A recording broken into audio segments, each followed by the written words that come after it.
The Syrian war is on the precipice of a very troubling escalation as we speak. Today, new airstrikes in Idlib, according to the White Helmets and the Syrian Observatory for Human Rights. Both are saying Russian forces were behind the strikes. This follows Turkey's call for a ceasefire that was promptly rejected by both Russia and Iran yesterday.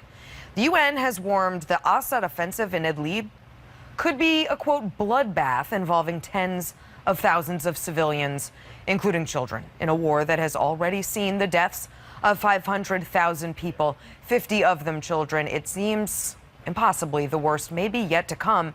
Joining me now are Congressman Brendan Boyle, a Democrat from Pennsylvania, and CNN national security analyst Sam Vinograd. Congressman, I know this is an issue you care deeply about. You and I penned an op-ed about this very thing just last week, calling for safe zones in Idlib to protect those civilians.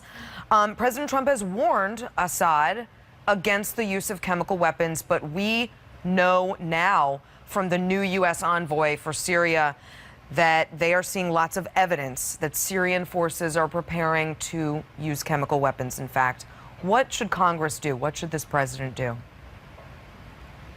Well, first, Essie, thanks for focusing on this important topic that for the course of this decade has not gotten nearly the attention that it deserves, either from the media or, frankly, from those of us in elective office. In my view, the United States and most of the Western world has really had no policy towards Syria. That's included two presidents of both parties. Most recently, with President Trump, he's been all over the map. Within a week, he went from saying that we're going to pull out all troops to then launching the strike on the airstrip the last time chemical weapons were used. So in terms of what we're focused on now with Idlib, we're talking about 3 million civilians who live in this area. Yeah. If this is the end game, then what Russia and the Assad forces and Iran could be planning would actually likely be the worst atrocity in a war that has been filled with them. Right. Sam, you worked for President Obama when this war broke out. There are many lessons to learn from the decisions that were made then. Any of them you confident that this current administration has learned? I think we haven't. I think that we've continued to miscalculate the costs. And in national security, often you figure out the costs and the benefits. Under President Obama, we miscalculated what would happen if we did not more actively engage in Syria from a terrorism standpoint and in terms of what Russia was prepared to do to support Assad in a whole range of atrocities. It's not just chemical weapons. He's using barrel bombs as we speak.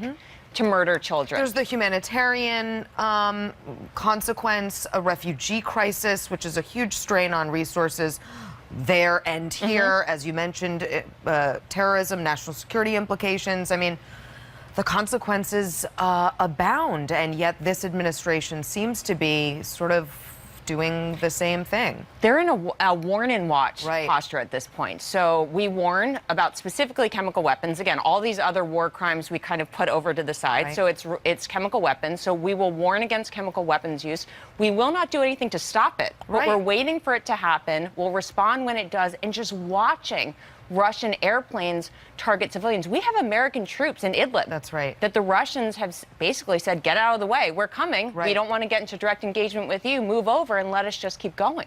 Congressman, quickly, Assad seems to think there are no consequences for crossing red lines over and over again.